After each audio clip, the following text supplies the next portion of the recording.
आप सभी का इजी ज्ञान में स्वागत है दोस्तों। इस वीडियो में हम झारखंड के भूमि संबंधी कानून के बारे में पढ़ेंगे। दोस्तों, इस टॉपिक से जितने भी एग्जाम में पूछे गए क्वेश्चन हैं, अभी तक झारखंड के जितने भी प्रतियोगिता एग्जाम में पूछे गए प्रश्न हैं, वो सारे प्रश्न इसमें संग्रह किए हुए हैं। लगभग 50 है, टॉप मोस्ट 50 क्वेश्चन हैं यहाँ जो इस वीडियो में करने वाले हैं। ये वीडियो टोटल 2 पार्ट्स में आएगी। पहले पार्ट्स में 25 क्वेश्चन होगी। दोस्तों, ये जितने भी क्वेश्चंस है ये जेपीएससी के दृष्टिकोण से अति इम्पोर्टेंट है। तो आइए स्टार्ट करते हैं। पहला प्रश्न है, सन 1862 में किसके नेतृत्व में भूयरी भूमि तथा मझियस भूमि को चिन्हित करने हेतु भूयरी सर्वे प्रारंभ किया गया था? तो दोस्तों कहता है सन 1862 में किसके नेतृत्व में भूयरी भूमि तथा मझियास भूमि को चिन्हित करने हेतु भूयरी सर्वे प्रारंभ किया गया था? तो भूयरी सर्वे प्रारंभ किया गया था किसके नेतृत्व में? बाबू रखालदास हल्दर के नेतृत्व में। किसके नेतृत्व में? बाबू रखालदास हल्दर के नेतृत्व में 1862 में भूयरी भूमि तथा मझियस भूमि को चिन्हित करने हेतु भूयरी सर्वे प्रारंभ हुआ था। आगे बात करेंगे, छोटा नागपुर भूस्वामी एवं काश्तकारी प्रक्रिया अधिनियम कब पारित हुआ? तो छोटा नागपुर भूस्वामी एवं काश्तकारी प्रक्रिया अधिनियम पारित हुआ था 1897 में। कब पारित हुआ था? 1897 में। तो छोटा नागपुर भूस्वामी एवं काश्तकारी प्रक्रिया कब पारित हुआ? 1897 में छोटा नागपुर भूस्वामी एवं काश्तकारी प्रक्रिया अधिनियम पारित हुआ। अगला सवाल है, संताल परगना काश्तकारी अधिनियम कब पारित किया गया? तो संताल परगना काश्तकारी अधिनियम 1908 में पारित किया गया। कब पारित किया गया? 1908 में पारित किया गया।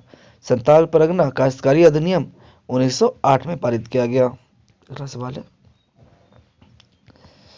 छोटा नागपुर काश्तकारी अधिनियम को कब लागू किया गया था? तो छोटा नागपुर काश्तकारी अधिनियम को 11 नवंबर 1908 को लागू किया गया था।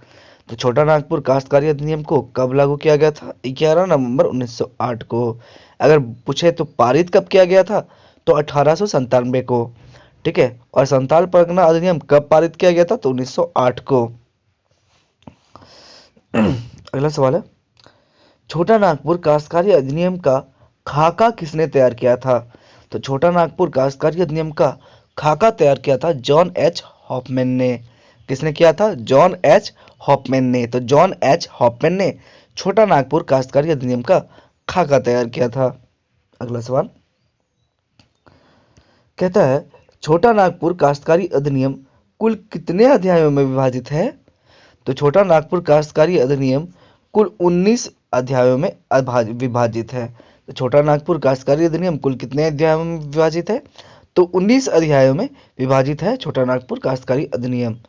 तो अगर आपसे क्वेश्चन पूछा जाए कि छोटा नागपुर काश्तकारी अधिनियम में कुल कितनी धाराएं हैं, तो छोटा नागपुर काश्तकारी अधिनियम में टोटल 271 धाराएं हैं। तो धाराएं कितनी है छोटा नागपुर काश्तकारी अधिनियम में? तो 271। और अध्याय कितने हैं? तो 19। तो छोटा नागपुर काश्तकारी का खाका किसने तैयार किया था? तो जॉन एच हॉफमैन ने। छोटा नागपुर को लागू कब कर दिया गया था? तो 11 नवंबर 1908 को। और पारित किया था 1897 को। संताल परगना काश्तकारी अधिनियम कब पारित किया गया? तो 1908 को। और सन 1862 में किसके नेतृत्व में भूयरी भूमि तथा मझियस भूमि को चिन्हित करने हेतु भूयरी सर्वे प्रारंभ किया गया था? तो बाबू रखालदास हल्दर के नेतृत्व में।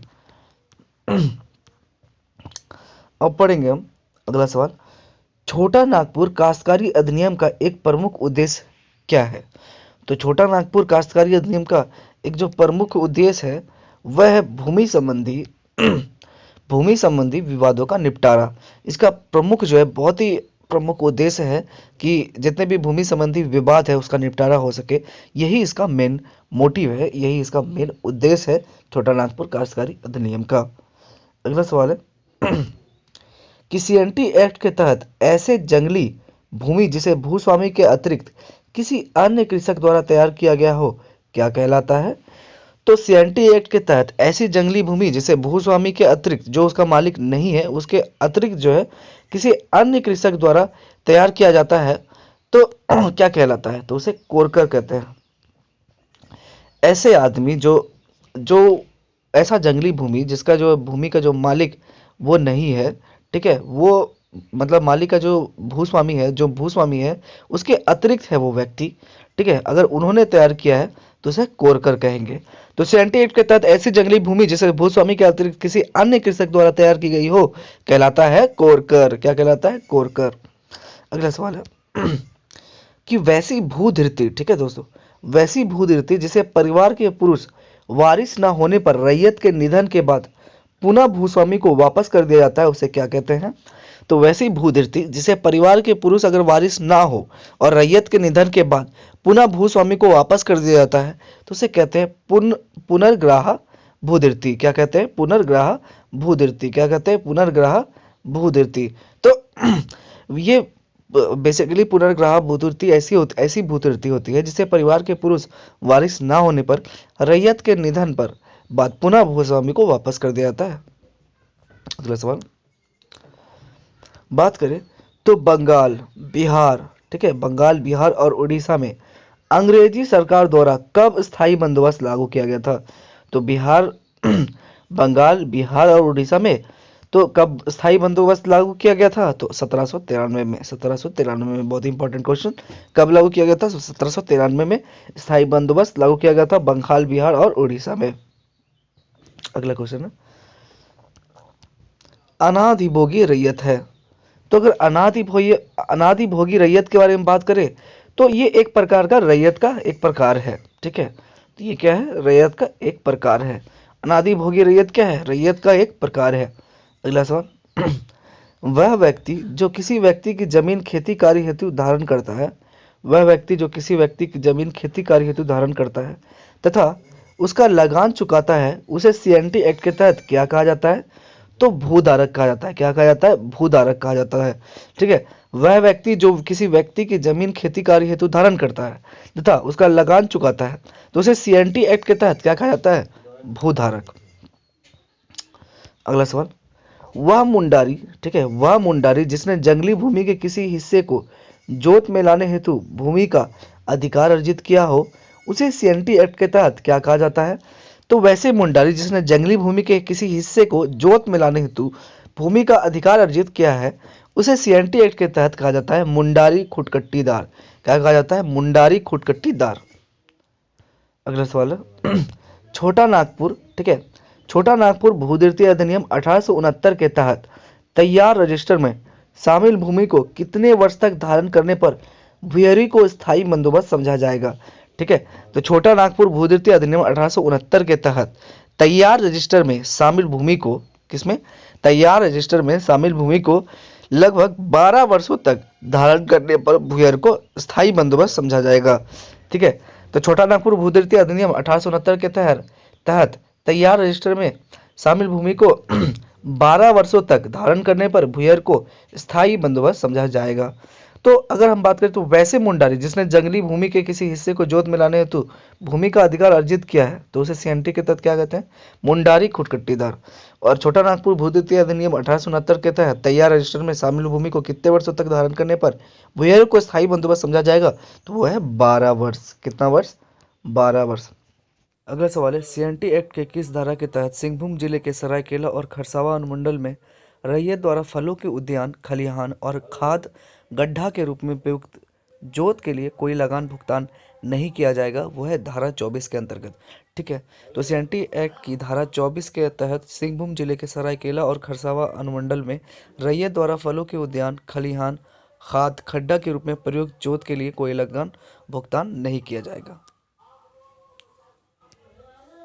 अगला है सीएनटी एक्ट की किस धारा में रैयत के जोत के लगान में कमी के संबंध में प्रावधान किया जाएगा? तो सीएनटी एक्ट की धारा 33 के को के तहत, ठीक है, तो सीएनटी एक्ट की धारा 33 के को के तहत रैयत में जोत के लगान में कमी के संबंध में प्रावधान किया गया है। अगला सवाल संथाल परगना अधिनियम 1949 की किस धारा के तहत जमीन जो किसी भी रूप में दर्ज नहीं किया गया है? तो संथाल परगना अधिनियम 1949 की धारा 10 के तहत जो है जमीन जो किसी भी रूप में दर्ज नहीं किया गया है वो मूल रैयत का जोत जो निजी जोत है या मूल रैयती जोत अधिकृत जोत माना जाएगा। ठीक है, तो संथाल परगना अधिनियम 1949 की किस धारा के तहत जमीन जो किसी भी रूप से दर्ज नहीं किया गया है वो मूल रैयत का जोत, निजी जोत या मूल रैयत जोत अधिकृत माना जाएगा? तो 10। तो एसपीटी एक्ट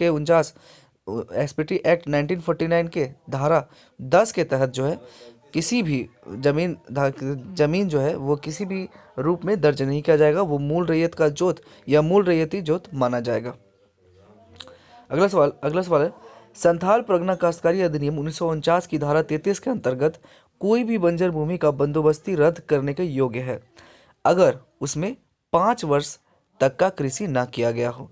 ठीक है, तो संथाल परगना काश्तकारी अधिनियम 1949 की धारा 33 के अंतर्गत कोई भी बंजर भूमि का बंदोबस्त रद्द करने का योग्य है अगर उसमें कितने वर्ष तक कृषि ना किया गया हो? तो 5 वर्ष तक अगर आप कृषि नहीं करते उसमें, तो संथाल परगना काश्तकारी अधिनियम 1949 की धारा 33 के अंतर्गत कोई भी बंजर भूमि का बंदोबस्त करने वो योग्य है। अगला सवाल, छोटा नागपुर काश्तकारी अधिनियम 1869 के अंतर्गत, ठीक है, छोटा नागपुर काश्तकारी अधिनियम 1869 के अंतर्गत पद भूयहरी रैयती की परिभाषा में सम्मिलित किया गया है। तो छोटा नागपुर काश्तकारी अधिनियम 1869 के अंतर्गत जो पद है जो भूयहरी रैयत की परिभाषा में सम्मिलित किया गया वह मुंडा को। ठीक है, किसको सम्मिलित किया गया? मुंडा को। अगला सवाल, संथाल परगना काश्तकारी अधिनियम 1949 के तहत खास गांव के तात्पर्य एक ऐसे गांव से है जहां ना तो मूल रैयत है और ना ही मुखिया है। ठीक है, तो संथाल परगना काश्तकारी अधिनियम 1949 के तहत खास गांव के तात्पर्य एक ऐसे गांव से है जहां ना तो मूल रैयत और ना ही मुखिया हो। अगला सवाल है, छोटा नागपुर काश्तकारी अधिनियम 1908 की किस धारा के तहत अनुसूचित जनजाति, पिछड़ा वर्ग, अनुसूचित जाति भूमि के हस्तांतरण पर प्रतिबंधन प्रदान की गई है? तो वो है 46। कौन सी धारा? 46। धारा 46 के अंतर्गत जो है अनुसूचित जनजाति, पिछड़ा वर्ग, अनुसूचित जाति भूमि के हस्तांतरण पर प्रतिबंध की गई है। अगला सवाल है, धारा 46 के तहत बेदखली के समय, ठीक है, डैश वर्ष है जिसके तहत इस अवधि के समाप्ति होने के बाद प्रतिकूल कब्जे में रही भूमि का हस्तांतरण परिपूर्ण होगा? तो वो कितने वर्ष है? 12 वर्ष। तो धारा 46 के तहत बेदखली के समय 12 वर्ष है जिसके तहत इस अवधि के समाप्त होने के बाद प्रतिकूल कब्जे में रही भूमि का हस्तांतरण परिपूर्ण होगा। अगला सवाल है, हिल असेंबली प्लान किसके द्वारा आदिवासी उन्नति के लिए किया गया था? तो हिल असेंबली प्लान जो है ये क्लीवलैंड, ठीक है, क्लीवलैंड द्वारा, ठीक है, आदिवासी उन्नति के लिए किया गया था। तो हिल असेंबली प्लान से हम याद करेंगे क्लीवलैंड को। तो हिल असेंबली प्लान जो है क्लीवलैंड द्वारा आदिवासी उन्नति के लिए किया गया था। अगला सवाल है और आखिरी सवाल है कि संथाल परगना काश्तकारी अधिनियम 1949 के तहत गांव के मुखिया का पद कौन है? तो गांव के मुखिया का पद जो है हस्तांतरणीय है। तो संथाल परगना काश्तकारी अधिनियम 1949 के तहत गांव के मुखिया का पद असंतांतरणीय है। क्या है? असंतांतरणीय।